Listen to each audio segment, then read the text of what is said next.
जिंदाबाद जिंदाबाद जिंदाबाद जिंदाबाद श्यामलाल पाल जिंदाबाद जिंदाबाद जिंदाबाद अखिलेश यादव जिंदाबाद जिंदाबाद जिंदाबाद अखिलेश यादव जिंदाबाद जिंदाबाद जिंदाबाद श्यामलाल पाल जिंदाबाद जिंदाबाद जिंदाबाद। मैं बहुत बहुत मुबारकबाद देना चाहता हूं अपने उन साथियों को जो बड़ी कड़ी मेहनत करके आप लोगों को निमंत्रण दिया, दोपहरी में भी थके नहीं। ऐसे सम्मानित साथी आदरणीय लालजी पाल निराला जी, रोणी पाल जी, सौदत्त पटेल जी, हरिप्रसाद पाल जी, एडवोकेट शिवधानी पाल जी, राजेश पांडे जी, जयसल जाटव जी, महताब खान जी, नौशाद अली जी, संतपाल पूर्व प्रधान जी, मंगला प्रसाद पाल जी, लल्लन पटेल जी, राजू चौबे जी, सुमन कोल जी, दीपांशु कोल जी, पवन सिंगोल जी, रामचंदन पाल जी, वंशराज यादव जी, बबलू पाल जी, सूरज पाल जी, इंद्रदमन भारतीय जी, पप्पू प्रसाद पाल जी, यादवेंद्र अहिर जी और हम अपने सम्मानित नेता बहुत ही सामाजिक क्रांति के अग्रणी साथी रामदेव निडर जी को, साथी राधेश्याम यादव जी को और साथी अभी आप लोगों ने हमारे जिला अध्यक्ष को बिल्कुल पहचान रखा है। बहुत ही शानदार जिला अध्यक्ष जनपद इलाहाबाद जमुना पार के आदरणीय पप्पूलाल निषाद जी, विधायक जी, तो हम सफर साथी हैं। कमंडल को पीछे करके पिछड़ी जाति के लोगों तुम्हें 27% का आरक्षण देने का काम किया था, वो आपकी ताकत से दिया था। प्रधानमंत्री और कोई नहीं था, इसी धरती के लाल वीपी सिंह इस देश के प्रधानमंत्री थे। एक बड़ी ताकत जब आपको मिली और जब आपके बेटे और बेटी भी घरों से निकल करके आप उनकी तैयारी के लिए कहीं कलेक्टर बनाने के लिए, कहीं एसपी बनाने के लिए, कहीं डिप्टी कलेक्टर, दरोगा और सिपाही बनाने के लिए जब उस मंडल की आवाज को सुन करके आप आगे निकलने का काम किए, तो यही भारतीय जनता पार्टी के लोग, आरएसएस के लोगों ने हमें आपको नफरत के झोंके में डाल दिया।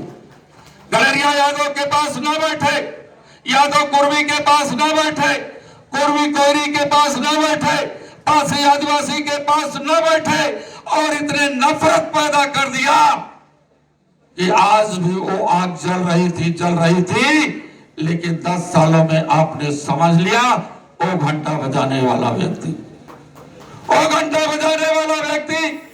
हमारे समाज को भी एक कैबिनेट मंत्री देश में दिया और हमारे पाल लोगों ने पूछा वो हमारी पूंजी है।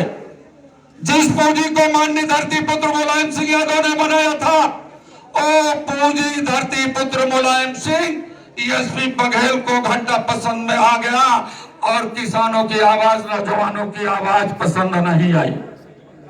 वो पसंद नहीं आया, छोड़ दिया।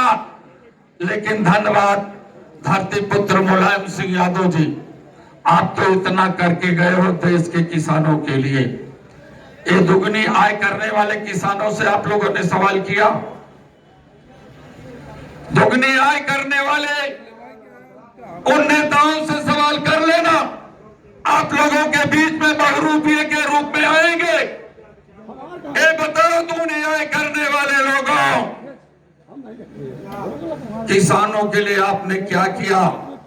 किसान एमएसपी की मांग कर रहा था। एमएसपी क्या चीज है कि आप खेतों और खलिहानों में 18 से 24 घंटे तक काम करते हैं। 18 से 24 घंटे काम करने वाला और अपने गेहूं का, अपने धान की कीमत नहीं पा पाता है और अपने बच्चों की कायदे से पढ़ाई लिखाई नहीं कर पाता है, अपनी मूल्य को चाहता है, अपने फसल की कीमत चाहता है, उसको सरकार नहीं देना चाहती है। बल्कि उसके बदले में जब किसान आंदोलन रद्द हुआ दिल्ली में, तो उसने दिया क्या? बड़े बड़े भाले, बड़े बड़े भाले, बड़े बड़े किले, और यहां तक कि उस बर्फीली हवाओं को सहन करता हुआ वो किसान के ऊपर आपने ठंडे पानी की बौछारों से 750 किसानों को मौत के घाट उतार दिया। एक मुलायम सिंह यादव थे, उत्तर प्रदेश में जब पहली बार मुख्यमंत्री बने तो उन्होंने उत्तर प्रदेश के सभी किसानों का कर्जा माफ कर दिया था, माफ कर दिया था। और कर्जा ही नहीं माफ किया, जिन्हें बेटियों और बहनों को अपने घरों से न निकाल करके विद्यालय में नहीं भेजते थे, उन्होंने पूरे उत्तर प्रदेश के किसानों को आवाज दिया था, पूरे मजदूरों को आवाज दिया था। आप पैसे की चिंता न करो, मुलायम सिंह यादव मुख्यमंत्री हैं, आप अपने बेटियों को घरों से निकाल करके पैरा पास करा लो, हम उनको जज बनाएंगे, कलेक्टर बनाएंगे, उनकी पढ़ाई में जितना पैसा खर्च होगा कन्या विद्याधन के माध्यम से हम उनको दे करके टीचर्स बनाएंगे, वकील बनाएंगे। और जब आप बनना शुरू हो गए तो हुआ क्या? नफरत आ गया, लोग पढ़ाना शुरू कर दिए। पाल समाज के लोगों तुम्हारा हिस्सा यादव लेकर के चला गया। बात यही है ना? कहीं कुर्मी लेकर के चला गया, बात यही है ना? है कि नहीं है? है ना? कहीं और लेकर के चला गया, बात यही है ना? सही सही बताना, यही बात है ना? हिस्सा तुम्हारा चला गया। तो अब देखो, राजनीति में हवाई चप्पल से चलने वाला व्यक्ति, राजनीति में हवाई चप्पल से चलने वाला व्यक्ति, जो गांव पंचायत में, ग्राम पंचायत में एक मेंबर भी कभी न बना हो, उसे उत्तर प्रदेश की राजनीति में समाजवादी पार्टी ने उत्तर प्रदेश में टिकट बांटने का अधिकार दे दिया है। आप हिस्सा दो। ये हिस्सा आपको केवल अपना ही जेब नहीं भरना है। अखिलेश यादव जिंदाबाद, जिंदाबाद। ये हिस्सा आप मालिक बन गए हो।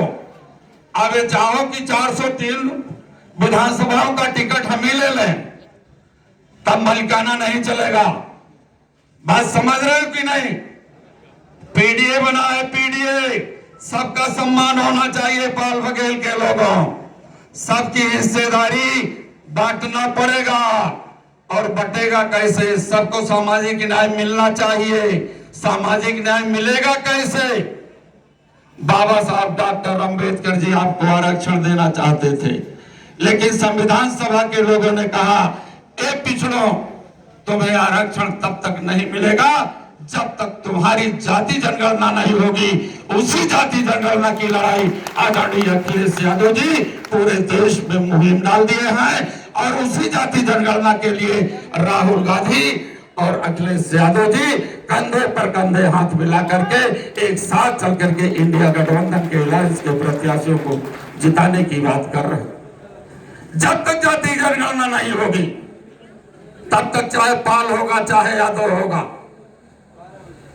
चाहे अगड़ी जात का होगा, चाहे पिछड़ी जात का होगा, चाहे एससी जात का होगा, चाहे माइनॉरिटी जाति का होगा, आपकी हिस्सेदारी नहीं मिलेगी।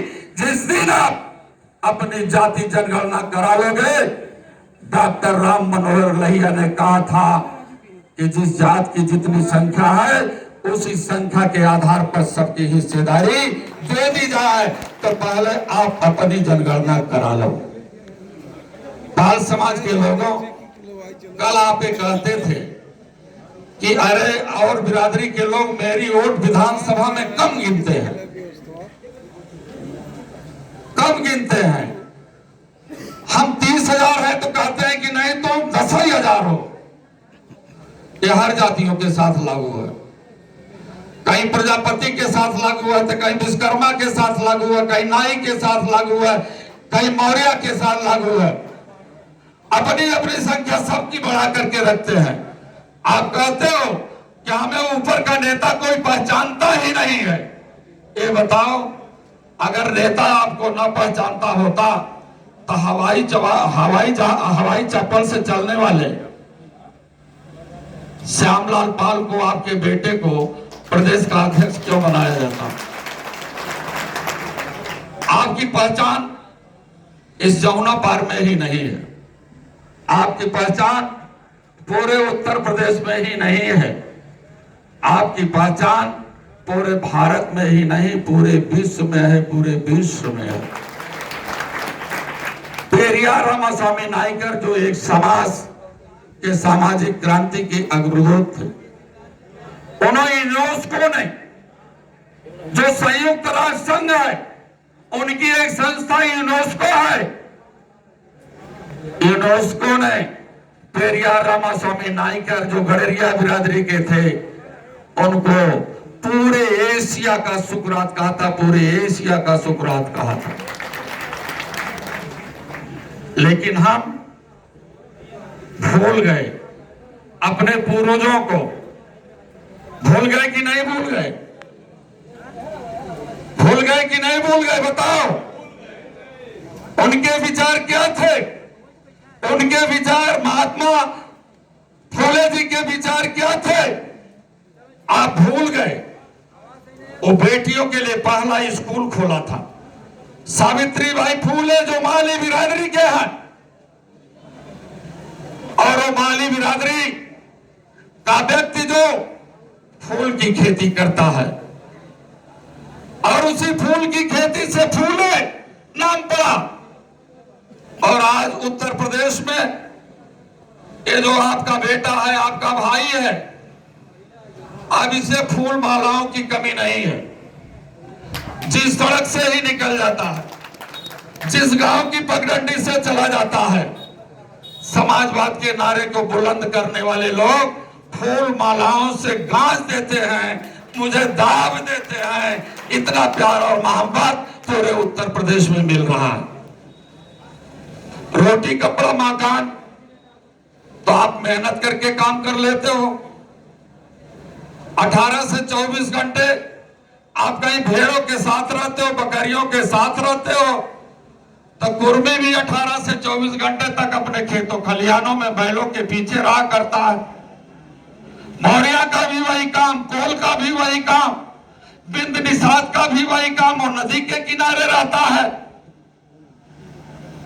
लेकिन नदी के किनारे, जंगल के किनारे रहने वाले लोगों, बैलों के नीचे रहने वाले लोगों, भैंसों के साथ रहने वाले लोगों, आपको सम्मान और अधिकार बाबा साहब डॉक्टर अंबेडकर जी ने दिया था, जो आज खतरे में है। खतरे में कहां से है? खतरे में कहां से? खतरा महसूस करो, खतरा महसूस करो। भारतीय जनता पार्टी का वो नेता जो देश का गृह मंत्री है, वो अपनी सभाओं में घूम घूम करके कह रहा है, ये भारतीय जनता पार्टी के लोगों, एक बार और सरकार बना दो, अभी तो हम राम को लाएंगे, अब हम ले जाएंगे ओबीसी का आरक्षण, एससी का आरक्षण, और एसटी का आरक्षण खत्म कर देंगे। आप लोगों ने मोबाइल में देखा है कि नहीं? बोलो, कितने लोग देखे हैं? ये पूरा खा डालेगा, ये मोदी और शाह खा डालेंगे। 1 घंटा हो जाने वाले लोगों, ये देश को बेच रहे हैं, हमको आपको नहीं पहचाना। एक बार तो ताली थाली बजवा करके कोरोना भगा रहा था कि नहीं?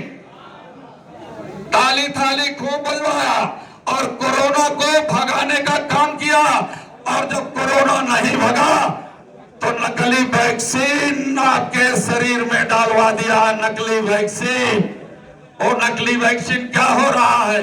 आज नौजवान अपने जीवन के प्रति बिल्कुल दहशत में आ चुका है, वो घबरा रहा है, वो डरा हुआ है। हमारे भाई रामदेव निडर तो निडर हैं, ये डरने वाले नहीं हैं। लेकिन मोदी ने पूरे इस देश के लोगों को डरवा दिया है कोरोना के नकली वैक्सीन से।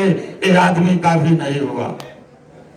जो पहले भाषण लोग देते थे कि जो अपनी मां का नहीं हुआ, ये चमत्कार पैदा करते हैं। ये चमत्कार पैदा करने वालों से हम चमत्कार में विश्वास कर लेते हैं। जब नोटबंदी किया, 90 साल की बुढ़िया और मोदी की मां, आप इतने लोग हो बैठे, आप बताओ अगर 90 साल का हमारा बूढ़ा बाप हो, 90 साल की हमारी बूढ़ी मां हो, कोरोना के टाइम में कितनी लंबी लाइन लगती थी, क्या अपने बूढ़े बाप और बूढ़ी मां को लाइन 2000 के लिए आप लोग लगवाए थे? नहीं लगवाए थे ना। इसलिए आप लायक बाप के बेटे हो। नालायक बाप का बेटा वो होता है जो अपनी बूढ़ी मां को, 90 साल की बूढ़ी मां को लाइन पर लगवा करके 2000 नोट निकलवा रहा था। आप समझो, लेकिन क्या समझा? अरे तो प्रधानमंत्री की मां है, रुपया निकलवा रही है। प्रधानमंत्री की मां है, वो चमत्कार कर दिया, हमने चमत्कार माना। और वो लाइन में लगी हुई महिला बैंक की जब एक बेटे को जन्म दिया तो उसको अखिलेश यादव ने क्या कर दिया? उसका नाम खजांची लाल कर दिया। खजांची लाल। हर वर्ष खजांची लाल की जयंती माननीय राष्ट्रीय अध्यक्ष जी मनाते हैं। जरा सा अपने दिमाग का प्रयोग करो। महात्मा गौतम बुद्ध जी ने कहा था, आत्मदीपो भव, अपना प्रकाश स्वयं बनो। कोई कुछ भी कहे, चाहे जैसा भी कहे, लेकिन अपने दिमाग का प्रयोग जब कर लोगे तो किसानों नौजवानों का एक ही नेता मिलेगा, वो भी अखिलेश यादव। और पूंजीपतियों और सामंतवादियों का कोई नेता मिलेगा तो मोदी, शाह और योगी। आप बताओ, ये गिनती बोलो तो लिख लोगे आप लोग? 16,000 लाख करोड़। गिनती सुन लीजिए, 16,000 लाख करोड़। मैं तो नहीं लिख पाऊंगा भाई, मैं पढ़ा लिखा जरूर हूं, एमए पास हूं, लेकिन 16,000 लाख करोड़ वाली कितना उसमें जीरो रहेगा मैं नहीं लिख पाऊंगा। आप लोग लिख लो तो काबिल है। 16,000 लाख करोड़ का कर्जा ये अडानी और अंबानी का माफ कर दिया मोदी ने। लेकिन आप बताओ, तुम्हारे पास अगर 25,000, 50,000, 1 लाख का कर्जा है तो माफ नहीं हुआ। माफ हुआ है? नहीं माफ हुआ है। तो इंडिया अलायंस की सरकार बना लो। आपके नेता आदरणीय अखिलेश यादव और राहुल गांधी जी चढ़ बढ़ करके सबसे पहले देश के किसानों का कर्जा माफ करेंगे। कर्जा माफ करवाना चाहते हो कि नहीं? और क्या बात है। उत्तर प्रदेश योगी ने 10 परीक्षाएं करवाई नौकरी के नाम पर, और 10 परीक्षाओं का पेपर लीक हो गया। और जब पेपर लीक हो गया तो नौकरी पाने वाला वह लड़का जो समझा था कि हम अपने बूढ़े बाप और बूढ़ी मां का सहारा बनेंगे, तो बूढ़े बाप की सेवा के लिए नौकरी पाने वाला वो लड़का फांसी के फंदे पर चला गया। वो व्यवस्था खत्म हो जाएगी। जैसे ही इंडिया अलायंस की सरकार बनाओगे, 30 लाख नौकरी एक साथ पूरे देश में दी जाएगी नौजवानों को। लेना चाहते हो कि नहीं लेना चाहते हो? ये हमारी मां बहनें बैठी हैं, इनसे भी सवाल कर लेना, क्या दिए हैं क्या नहीं दिए हैं। एक घर में एक महिला के लिए 1 लाख रुपया, 1 लाख रुपया। जैसे ही आप सरकार बनाओगे, 30 दिन के अंदर खटाखट फटाफट 1-1 लाख रुपया महिलाओं को आना शुरू हो जाएगा। लेना चाहते हो कि नहीं लेना चाहते हो? लेना चाहते हो ना? और कुछ सुनाए कि बंद करें? और आगे हमारा कुछ कार्यक्रम है, इसलिए मैं बंद करना चाहता हूं। लेकिन पाल समाज के लोगों, मैं आप लोगों से केवल इतना निवेदन करना चाहूंगा, आप पीडीए की आवाज बन जाना और इस पीडीए की आवाज के लिए जो हमारी और तुम्हारी तरह का समाज है उनको अपने गले से मिला लेना और अपने बूथ पर चले जाना और इतनी मजबूती से वोट दे देना कि इंडिया अलायंस के प्रत्याशी उज्जवल रमण जी भारी मतों से जीत करके ये आपकी आवाज बन जाए।